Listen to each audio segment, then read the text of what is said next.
El énfasis en particular del libro de Números ha sido cómo, a pesar de la infidelidad de ese pueblo que el Señor llama su pueblo, permanece la fidelidad de Dios. Ahora, también dentro del libro de Números se ha mencionado algo, sin de pronto decirlo de manera explícita en las clases el maestro, pero se ha visto algo, y es que a pesar de que muchos salen de Egipto, a pesar de que muchos andan en el desierto, y a pesar de que muchos se denominan pueblo de Dios, dice el apóstol Pablo que de muchos de ellos no se va a agradar Dios y van a morir, van a perecer en el desierto, y que solo una nueva generación, encabezada por Josué y Caleb, van a entrar en la tierra prometida. Y este punto es súper importante,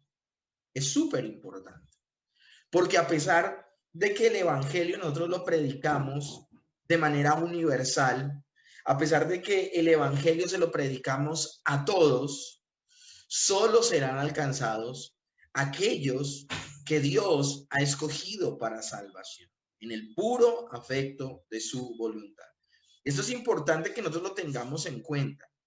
El libro de Números está exaltando el hecho de que ninguno es bueno, de que ninguno es fiel, de que ninguno se merece por sí mismo ser parte del pueblo de Dios.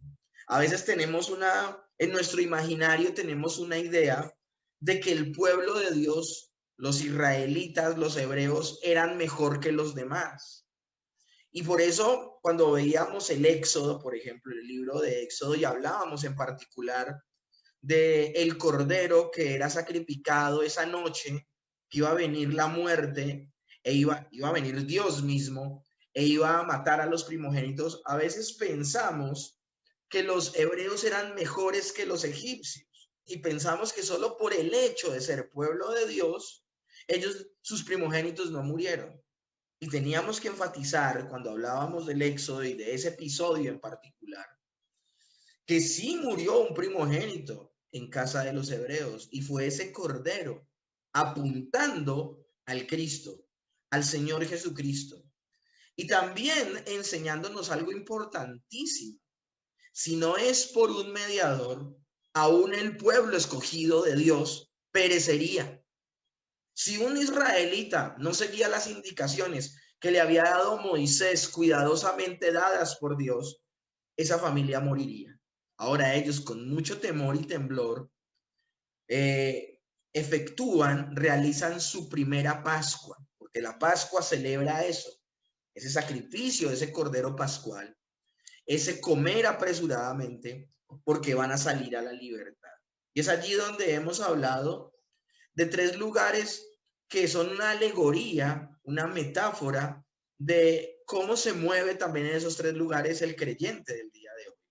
Egipto habla de la esclavitud del pecado, el desierto habla del peregrinaje en esta vida, y la tierra prometida habla de la vida eterna, de la glorificación, de vivir por la eternidad con Dios y descansar de nuestras obras. Pues mis hermanos, en ese peregrinaje por el desierto, que representa nuestro peregrinaje en esta vida, es el énfasis del libro de Números, y cómo en medio de ese peregrinaje se va a evidenciar que no todos son del pueblo de Dios. Eso es lo que va a suceder en el libro de Números, es lo que hemos estado viendo, pero que también sucede en la vida de la iglesia local y de la iglesia universal en general. Hemos hablado de que hay dos clases de iglesia: una iglesia visible y una iglesia invisible, tomando el término iglesia como congregación, el término que usaban para referirse al pueblo de Dios en el Antiguo Testamento, eclesía o congregación. Y vemos que hay una aparente iglesia, hay una aparente congregación, que es la que todos vemos. El hermanito, la hermanita que viene a diario a la iglesia con el cual nos encontramos, que expresa piedad, que expresa fe, que expresa dependencia de Dios. Pero es el peregrinaje diario en esta vida, que es el símbolo, el símil la alegoría del desierto en la vida del creyente del día de hoy, este peregrinaje en este tiempo temporal, como todas las vicisitudes, todas las situaciones que vivimos como creyentes van a ser desafiantes y van, escúchenme bien, a confrontar nuestras vidas y van a demostrar si nosotros tenemos verdadera fe o no.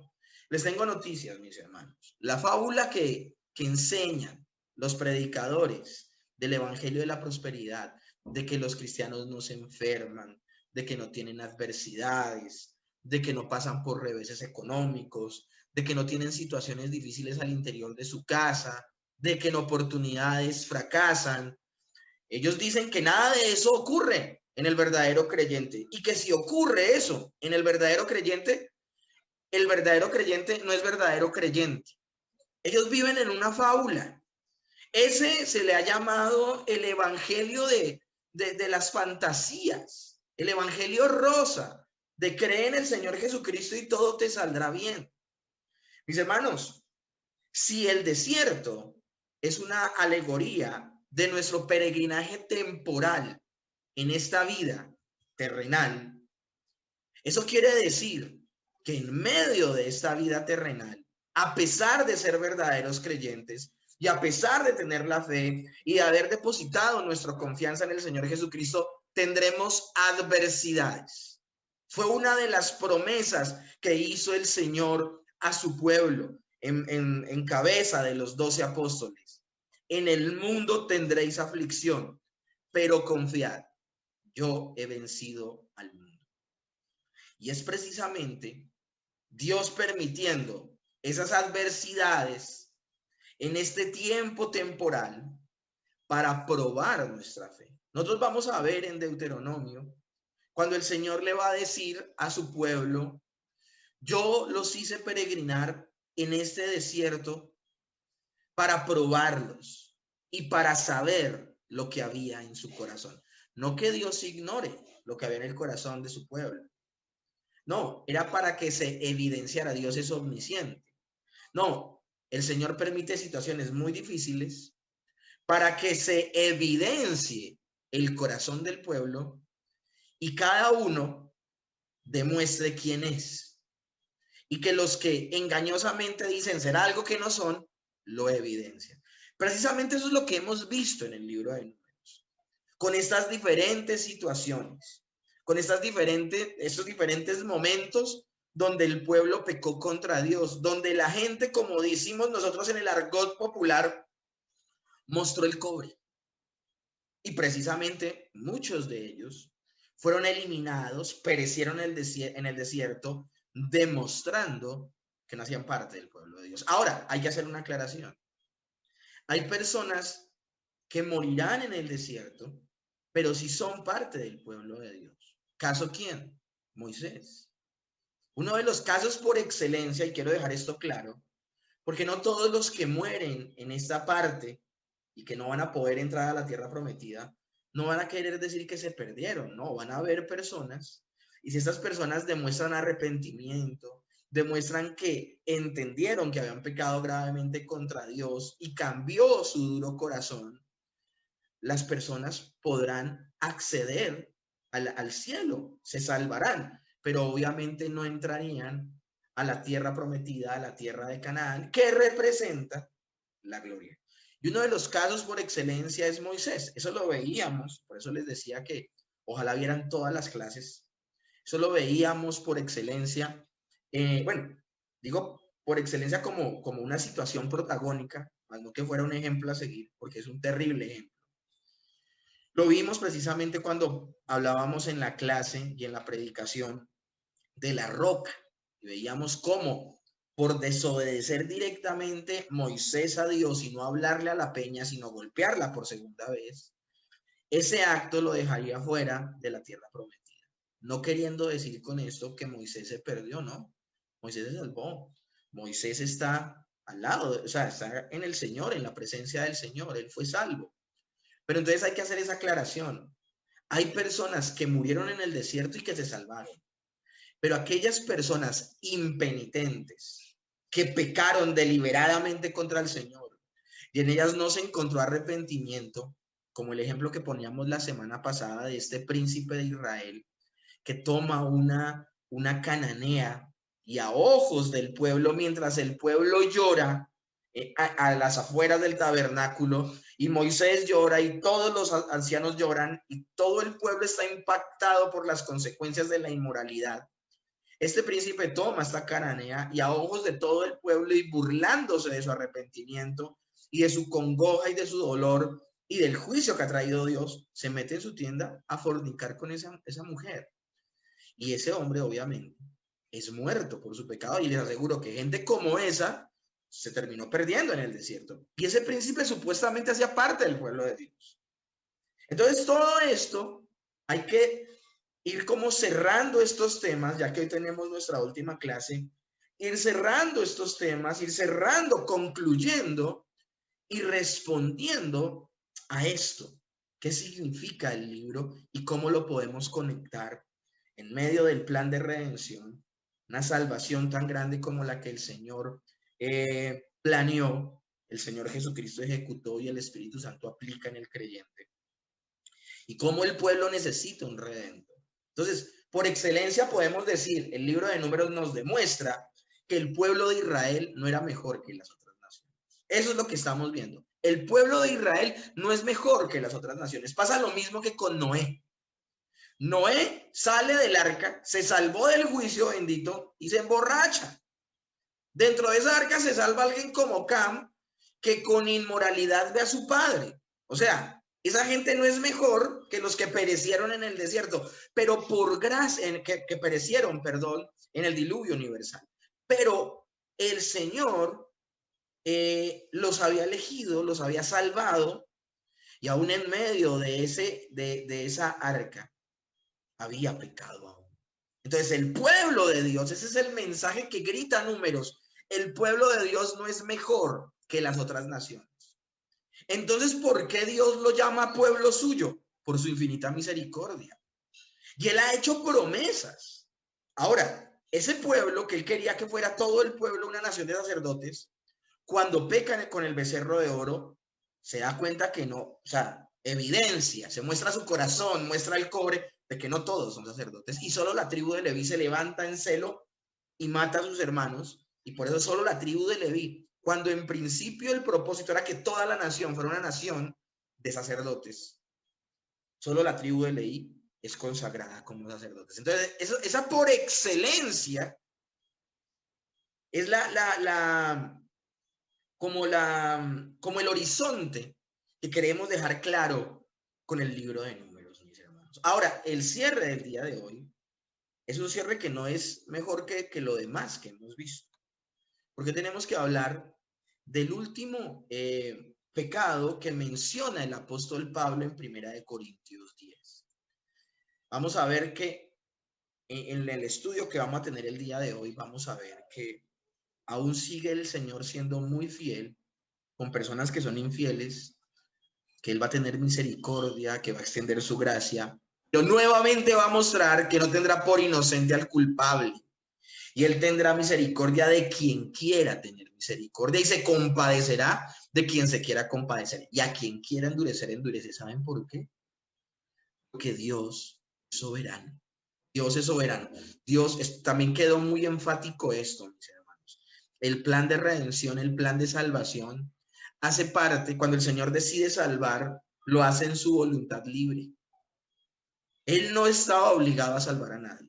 Y en ese orden de ideas, Él puede escoger a quién endurecer y de quién tener misericordia. Ahora, las personas que se van a perder por sus acciones voluntarias, responsables, no porque Dios los manipuló como títeres, sino esas personas fueron responsables y actuaron voluntariamente. Nadie los obligó. Pero entonces vamos a ver cómo nuevamente brilla su fidelidad, a pesar de que Él no va a dejar de ser justo. Las personas que se pierdan en el desierto se perderán por sus actos pecaminosos, no porque Dios les endureció el corazón. Acuérdense que el término endurecer el corazón significa que Dios se abstiene de actuar en un corazón que ya está duro. No nos llevemos la impresión de que el corazón del hombre está blandito y perversamente Dios se lo endurece. No, el corazón del hombre está duro como una piedra de pedernal. El hombre está muerto, es esclavo del pecado y es incapaz de comprender la verdad. Ese es el estado natural del hombre. ¿Qué significa que Dios endureció el corazón? Significa que Dios se abstiene de actuar en ese corazón, se abstiene de darle vida a un corazón que ya está muerto. Pero la escritura también nos muestra que no solo se habla de que Dios endurece el corazón, sino que se habla de que el mismo pecador endurece su corazón contra Dios. Y es lo que vimos con Faraón. Se habla de que él endurece su corazón y que Dios endurece su corazón. ¿Por qué? Porque él está muerto en sus delitos y pecados. Faraón está muerto en sus delitos y pecados y por eso él endurece su corazón y se opone a Dios. Así como estos israelitas vez tras vez se oponen al Dios fiel. Pero también se habla de que Dios endurece su corazón porque Dios se detiene y no opera en el corazón de una parte del pueblo. Hay que dejar claro, si los levitas actuaron como actuaron y se levantaron en celo en contra de sus hermanos, fue porque Dios actuó en sus corazones, no porque ellos fueran mejores que los demás. Si se levanta Finés con esa lanza y atraviesa esta pareja fornicaria en el mismo acto de inmoralidad, no es porque Finés sea mejor que otras personas o que esa pareja que está muriendo y que él, por él mismo, él tiene esa capacidad de creer, de ser fiel y de celo. No, es que Dios ha actuado en su vida. Porque mis hermanos, Dios es fiel, Dios es misericordioso, Dios extiende su gracia, pero él no tendrá por inocente al culpable. Y es él el que decide de quién tiene misericordia, de quién se compadece y a quién endurece. El día de hoy vamos a terminar leyendo el texto que ha sido nuestra carta de navegación durante todo este libro de Números. Ahora, paradójicamente no está en el libro de Números, está en Primera de Corintios. Y dice el texto desde el verso 10. Bueno, el verso 1, porque no quiero que ignoréis todo lo que pasó con nuestros padres, que recibieron grandes privilegios, mis hermanos, de parte de Dios, mostrando la fidelidad de Dios. Pero la respuesta de la mayoría del pueblo fue infidelidad. Y una de sus últimas muestras de esa infidelidad es esta: ni murmuréis, como algunos de ellos murmuraron y perecieron por el destructor. Y estas cosas les acontecieron como ejemplo, que están escritas para amonestarnos a nosotros, a quienes han alcanzado los fines de los siglos. Varias cosas para meditar, para desarrollar el texto del día de hoy, que hoy vamos a ver Números, capítulo 13 y capítulo 14. Y lo primero es, ¿por qué si es un evento que sucede antes de la inmoralidad y antes de la serpiente de bronce? ¿Por qué si es nombrado en el libro de Números antes, el apóstol Pablo lo menciona después? ¿Por qué? Porque, mis hermanos, no en una sola oportunidad el pueblo de Israel murmuró contra Dios.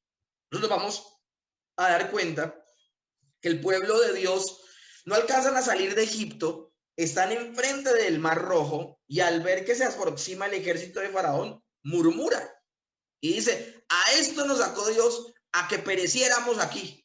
O sea, no han salido y ya comienzan a hablar en contra de Dios. El Señor se las pasó. Luego han sido liberados, cruzan el Mar Rojo, etcétera, y llegan al desierto. Y en el desierto murmuran: no hay agua. Y el Señor les da agua. No hay alimento. Dios les da pan. Y este pan es muy insípido y qué tenaz comer todo este tiempo solo pan. Y el Señor también. O sea, nos vamos a dar cuenta que el pecado de murmuración técnicamente no sucede solo en un momento. No podemos definir ese momento como lo podemos definir con la codicia, con el caso de las codornices, o la idolatría, con el caso del becerro de oro, o la inmoralidad, como en el caso de Baal Peor, o en el caso de la serpiente de bronce, con las serpientes ardientes que el Señor envía, producto de ¿qué? De que el pueblo está murmurando. Entonces suceden varias oportunidades. Lo que sí podemos hacer es señalar de qué está hablando y de qué momento, el momento determinante donde el Señor precisamente decide que no todo el pueblo va a entrar, que no todo el pueblo va a entrar. Ahora, el término dice, como algunos de ellos murmuraron y perecieron por el destructor. Yo les tengo noticias, mis hermanos. La palabra de Dios dice, no teman al que pueda dañar el cuerpo. Teman al que puede enviar el cuerpo juntamente con el alma al infierno. Algunos han tomado ese texto y piensan que Jesús estaba hablando de Satanás, aludiendo a que Satanás es el dueño del infierno. No hay cosa más mentirosa que eso. Satanás se va a condenar eternamente en el infierno. ¿Quién dijo que es el administrador? ¿Quién es el dueño del infierno? Algunos, con esta infantil y errada manera de interpretar ese texto, podría decir fácilmente que el destructor es Satanás. Mis hermanos, no. ¿Saben de quién salva el Señor Jesucristo? El Señor Jesucristo salva de la ira de Dios mismo. ¿Quién va a destruir al pueblo infiel en el desierto cada vez que se manifiesta el pecado? Cada vez que el pueblo reacciona de manera infiel ante un Dios fiel, será el mismo Dios el que los destruirá. Y no será en una sola oportunidad. Vuelvo y repito. Ellos murmuran del maná y el Señor les manda codornices y allí mata a una porción. Ellos murmuran cuando se demora Moisés y luego le dicen a Aarón que haga el becerro de oro. Y el Señor, a través del pueblo, de la tribu de Leví y a través de muchas manifestaciones, también destruye a otra porción del pueblo. Ahora, ellos, mientras el profeta Balaam los quiere maldecir por deseo del rey Balac, ¿qué están haciendo el pueblo ahí en las faldas, en el desierto? ¿Qué está haciendo el pueblo mientras Dios los defiende? Mientras Dios los defiende y no permite que un rey pagano y un profeta mercenario los maldiga y cambia la maldición en bendición. Mientras eso está sucediendo allá en ese monte, ¿qué están haciendo el pueblo de Dios? Mientras el Dios fiel los defiende, ellos están murmurando del Dios fiel. Y por esa razón es que viene la inmoralidad y también muere otro grupo de personas. ¿Por qué el Señor manda serpientes ardientes? Porque el pueblo murmura. Pero el momento definitivo, mis hermanos, dejamos claro, Dios es el que destruye a aquellos que se burlan de él, que hablan mal de él, que diciendo ser pueblo suyo se convierten como paganos. Ahora, Dios mismo también es el que actúa en aquellos de quien tiene misericordia, se compadece de ellos y los conduce al arrepentimiento. Entonces, ¿qué vamos a estudiar el día de hoy? Vamos a estudiar el momento definitivo, y esto yo lo mencioné en la introducción del libro de Números. En la introducción del libro de Números les mencionaba que en el capítulo 13 y 14 se narra cuando el Señor decide que ese pueblo pecador no va a entrar en la tierra prometida. De hecho, a pesar de que algunas de esas personas sobre las cuales ya hay un juicio de que no entrarán a la tierra prometida y se perderán, va a pasar un tiempo entre que el Señor dice que sucederá eso y el momento en que ellos perecen muertos en el desierto y se perderán. Pero hoy lo que vamos a narrar es precisamente ese momento impresionante donde el Señor determina que no entrarán a la tierra prometida. Ahora, mis hermanos, no podemos perder de vista que el apóstol Pablo ha mencionado todo esto para que nosotros lo tengamos como ejemplo. Israel había visto cómo Dios quebrantó el poder de Faraón, el más temido de esa época, y tenían todavía fresca en la mente el canto que dedicaron a Dios como varón de guerra. Sin embargo, todo eso se les olvidó, sumado a todas las manifestaciones que tuvo el Señor, el maná, el agua brotando de la peña, cada vez que los defendió, cada vez que los guardó. O sea, la mano poderosa de Dios Ya ellos sufrieron una amnesia temporal y murmuraban, se quejaban en contra de Dios. ¿Y por qué lo hacían? Porque para ellos primaban sus necesidades materiales a su necesidad trascendente y espiritual. Al igual que ellos, que ese pueblo que nos narra el libro de Números, también somos nosotros testigos del gran poder de Dios, mis hermanos.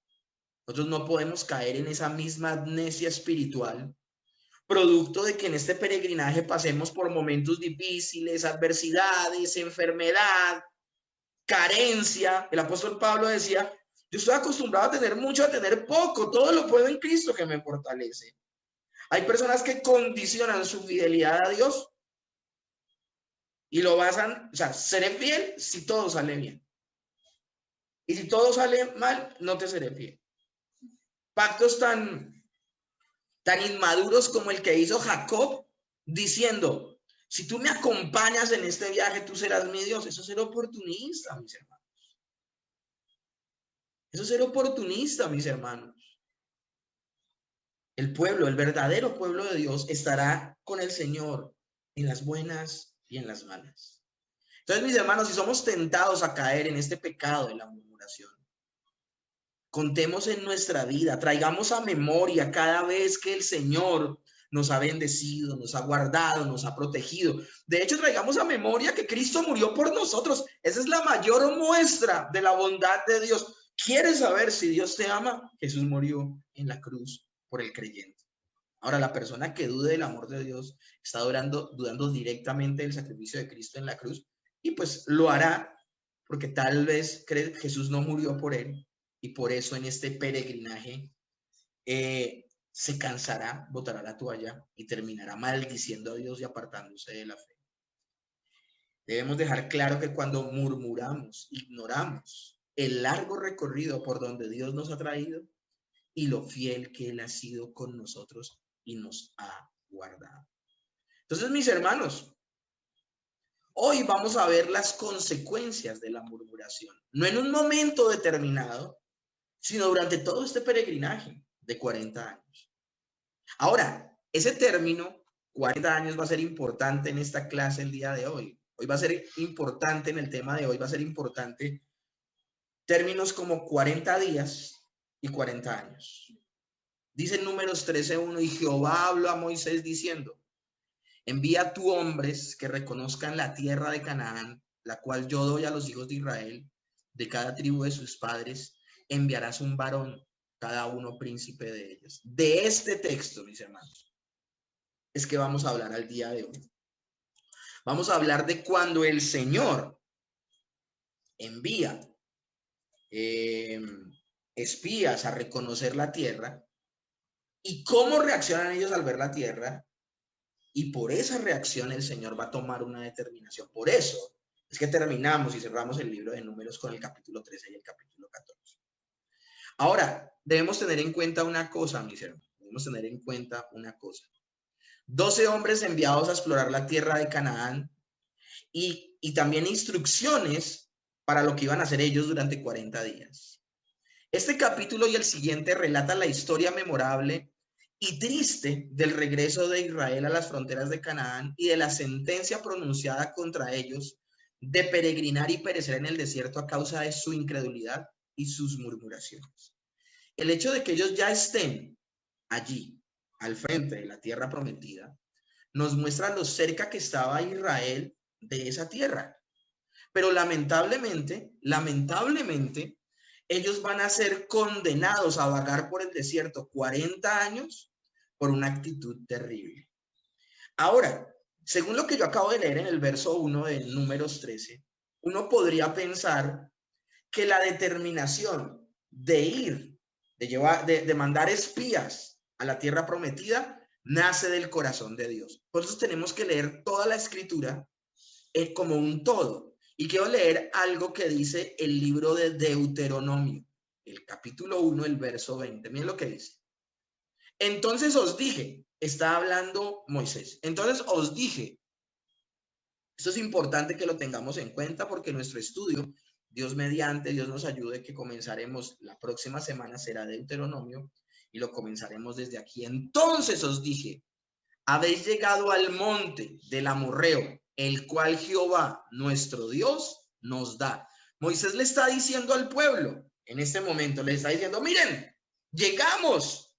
Pero escúchenme bien, se lo está diciendo en el momento que ocurren los acontecimientos de Números 13 y 14. Miren, ahí está la tierra prometida. El Señor nos la ha dado. Y dice, mira, Jehová tu Dios te ha entregado la tierra. Sube y toma posesión de ella, como Jehová el Dios de tus padres te ha dicho. No temáis ni desmayéis. Y viniste a mí todos vosotros y dijisteis, enviemos varones delante de nosotros que reconozcan la tierra y a su regreso nos traigan razón del camino por donde hemos de subir y de las ciudades a donde hemos de llegar. Y el dicho pareció bien, y tomé a 12 varones de entre vosotros, un varón de cada tribu. Se encaminaron y subieron al monte y llegaron hasta el valle de Escol y reconocieron la tierra. No sé si ustedes ven algo ahí raro, si ven algo extraño. Se ve algo tremendamente triste, mis hermanos. Parece que la idea de explorar la tierra proviene del pueblo. Tenían una mejor opinión que su propia política, que la sabiduría de Dios. O sea, para ellos, Moisés les está diciendo, miren, la tierra está allá al frente, tómenla, tómenla, o sea, entren y tómenla. No era tiempo de ir a espiar, era tiempo de ir a tomar la tierra. Pero para ellos les pareció más prudente, sin creer a Dios. Esto es un acto terrible porque ellos no creyeron a Dios. Ellos no creyeron a Dios. Mis hermanos, ¿cómo es la única forma en que puede entrar una persona al reino de los cielos? Si la tierra prometida representa el descanso de nuestras obras y representa que habitaremos eternamente con Dios en los cielos, ¿qué demanda Dios de la persona que entre al cielo? Fe. ¿Y qué es la fe? La fe es la confianza en las obras de otro. Ellos no iban a tomar la tierra de Canaán porque ellos fueran un pueblo fuerte. Ellos iban a tomar la tierra de Canaán porque eran el pueblo que Dios había determinado que tomaran la tierra de Canaán. Mis hermanos, acuérdense cómo se tomó la primera ciudad, y eso lo vamos a ver en el libro de Josué. Díganme qué espada sacaron estas personas antes de que los muros cayeran. Ellos solamente dieron 7 vueltas y el último día dieron 7 vueltas y los muros cayeron. Ellos tuvieron que coger a piedra los muros de Jericó. La Biblia dice que era una ciudad cerrada, bien cerrada. Y lo tremendo del asunto, mis hermanos, es que cuando van 2 espías a Jericó, Rahab la ramera, y eso es interesante, esto es tremendo, mis hermanos. Rahab la ramera les dice a ellos, hemos estado 40 años llenos de miedo, esperando a que ustedes crucen el río Jordán y vengan a tomar esta tierra, porque sabemos que Dios está con ustedes. El ánimo se ha ido del corazón de todo el pueblo de Jericó. No hay ánimo para pelear. Tomen la tierra. Mis hermanos, lo que les dijo Rahab la ramera a los 2 espías que fueron enviados por Josué fue lo mismo que Dios les dijo 40 años antes al pueblo de Israel, pero por incredulidad no quisieron entrar. De esta manera, mis hermanos, nos arruinamos creyendo más en los informes y representaciones de los sentidos que tenemos nosotros, lo que vemos, lo que palpamos, lo que olemos, lo que escuchamos, que lo que Dios nos dice. Muchas veces andamos por lo que nuestros sentidos nos dicen y no por lo que nos promete la bendita palabra de Dios. Y ese es el principio de una vida de incredulidad. Ahora, Moisés encargó esto a los espías. Les dice, bueno, vayan. Listo, ustedes en principio no van a ir a tomar la tierra, quieren ir a expiarla. Vayan a espiar la tierra. Pero cuando vayan, tengan valor. O sea, lo mínimo que pueden tener es valor. Miren la actitud tan diferente de estos espías, bueno, 10 de esos 2 espías, porque 2 de ellos tuvieron una actitud maravillosa, Josué y Caleb. Pero miren la actitud tan diferente de estos 10 espías a la actitud, por ejemplo, de los dos espías que entraron a Jericó. Ellos sí evaluaron, vieron la tierra, pero todo el tiempo no tuvieron miedo, no tuvieron temor. O sea, Dios nos dio esta tierra, la vamos a tomar. O sea, no hay duda de eso. De hecho, ellos llegan y dan un informe tremendo a Josué y le dicen, no, o sea, la tierra está ahí, tomémosla. Entonces, por eso Moisés le está diciendo, bueno, si van a espiar la tierra, mínimo tengan valor. No solo era una gran empresa la que se les había asignado a ellos, obvio por boca de ellos mismos, y no solo exigía buena administración y resolución, sino también una gran confianza se puso en ellos. Se requería que ellos fueran fieles, que ellos fueran, observaran la tierra y vieran lo buena que era la tierra. Es que recuerden que ellos han comido maná por 40 años y estos 12 espías van a regresar trayendo un sarmiento de uvas gigantes. Entonces, el valor en tales circunstancias puede surgir únicamente de la fe firme que solo Caleb y Josué mostraron y poseían, porque pues ellos tenían una fe verdadera en el Señor. Su fe no reposaba en que ellos fueran fuertes, su fe no reposaba en que ellos fueran más altos que los cananeos, no reposaban en que estuvieran mejor armados que los cananeos. Su fe era una verdadera fe, porque la verdadera fe, el individuo que posee la verdadera fe no confía en sí mismo, confía en lo que le dice Dios. Así lo que le diga Dios parezca nada realizable. Si Dios lo promete, Dios es fiel. ¿Cuál es el tema del libro de Números? La fidelidad de Dios versus la infidelidad del hombre. Entonces, mis hermanos, acá estamos viendo cosas interesantísimas. Estamos viendo cosas muy interesantes. Yo no sé si hoy alcanzas a dar toda la clase. No sé. Pero era muy importante hablar de cosas que hemos venido hablando durante el desarrollo de la misma. Ahora, los exploradores de la tierra trajeron consigo un racimo de uvas, como bien les menciono, y otras frutas como prueba de las bondades de la tierra. Dice Números capítulo 13, verso 21 en adelante. Ellos subieron y reconocieron la tierra desde el desierto de Sin hasta Rehob. Entraron en Amad y subieron al Negev y vinieron hasta Hebrón, y allí estaba Aimán, Seaí y Talmaí, hijos de Anac.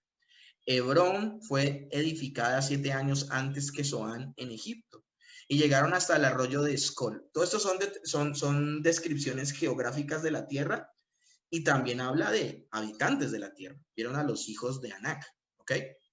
Y llegaron hasta el arroyo de Escol. De allí cortaron un sarmiento con un racimo de uvas, el cual trajeron 2 en un palo. O sea, imagínense, para llevar un racimo de uvas entre 2, es que era grandísimo. Y las granadas de los higos. Y se llamó aquel lugar el Valle de Escol, por el racimo que cortaron de allí los hijos de Israel. Y volvieron de reconocer la tierra al fin de 40 días. Entonces, mis hermanos, ellos llegan nuevamente a donde está Moisés, donde está el pueblo, traen las evidencias de lo bondadosa que es la tierra, de que verdaderamente es una tierra que fluye leche y miel, así es que se habla de Canaán. Entonces, estas demostraciones para Israel debieron haber sido las arras de la promesa, es decir, como el compromiso firme de Dios de que, hombre, guardé sus vidas durante 40 días, aún pudieron tomar del fruto en ese tiempo, hombre, yo voy a permitir que tomen la tierra, estoy con ustedes. Mis hermanos, de igual manera, un verdadero creyente entiende que el Señor a diario en este peregrinaje le va a permitir tener pequeñas conquistas y pequeños logros de fe en su vida cotidiana. Ahora, esta fe crece producto de la comunión con Dios. Es que, mis hermanos, ¿quién era Josué y quién era Caleb? Que son los únicos que tienen una verdadera fe de esos 12. Josué siempre estaba con Moisés a las faldas del monte cuando él estaba buscando de Dios. ¿Quién es Caleb? Un hombre temeroso que también va a ser protagonista en la conquista de la tierra prometida. Un hombre que tenía valor porque su valor salía de su confianza en el Señor, no que él fuera un hombre muy fuerte o muy capaz. Entonces, mis hermanos, esas uvas eran el anticipo de la plenitud del gozo que esperaban ellos al entrar a la tierra prometida.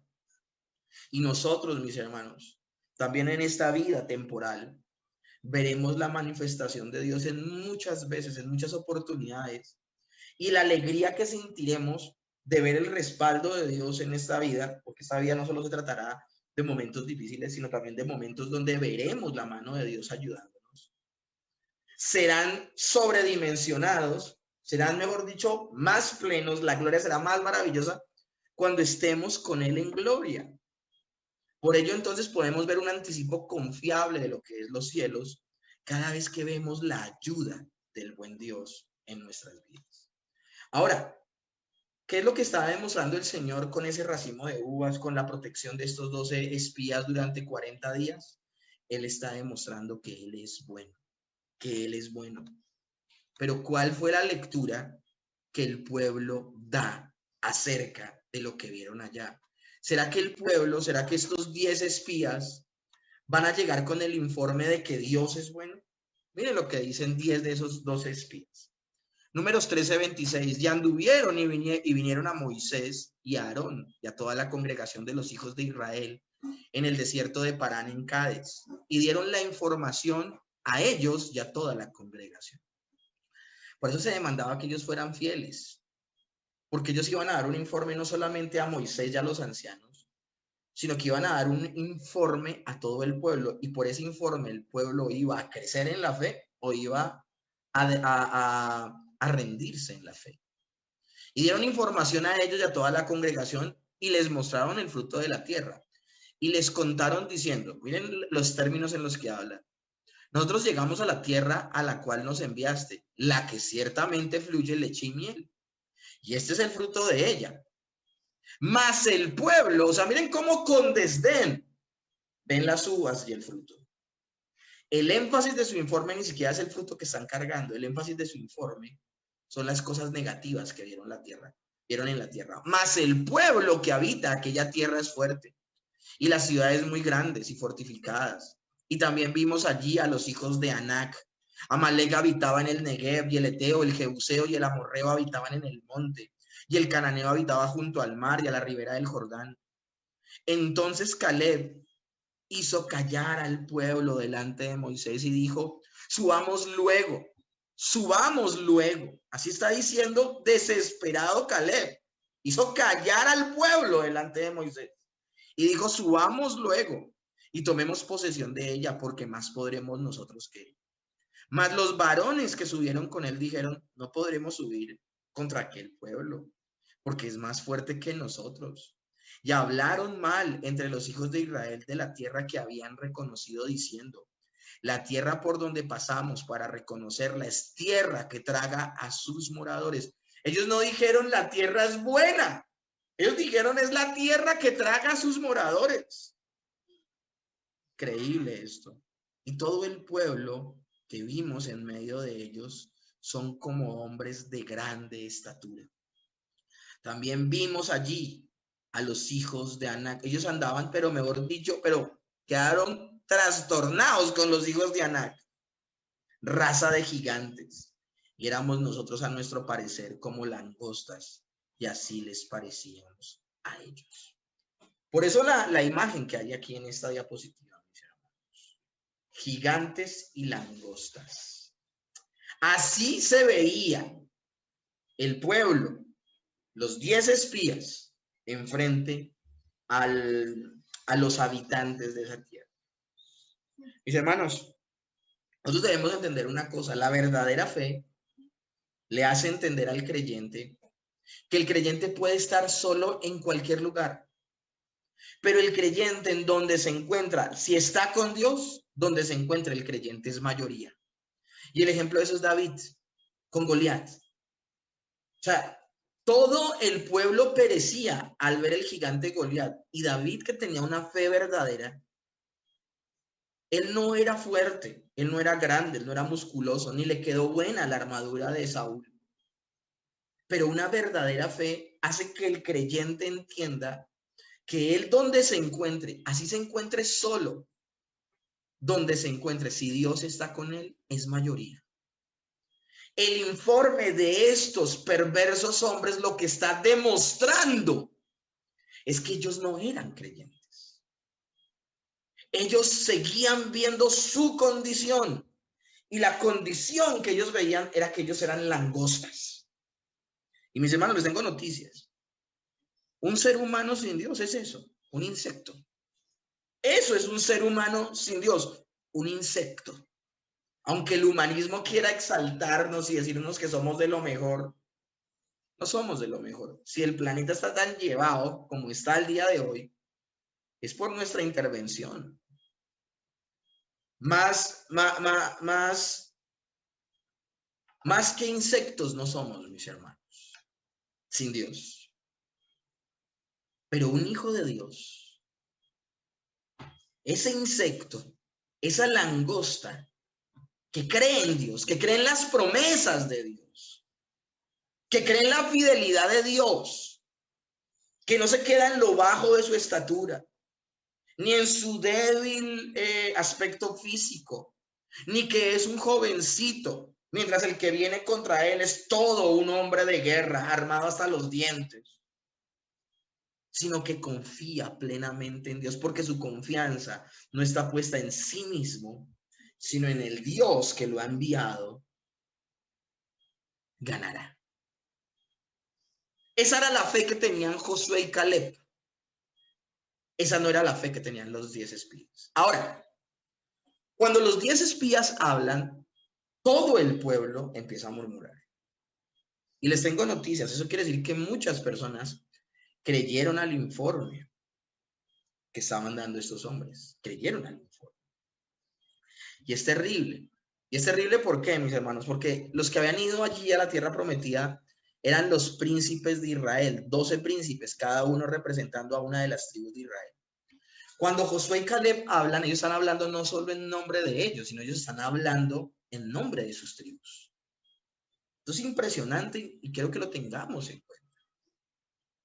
Y el informe, o sea, ellos entienden su responsabilidad, la responsabilidad que tiene un líder. Mientras que los otros 10 no entendieron la responsabilidad que tenían sobre sus tribus.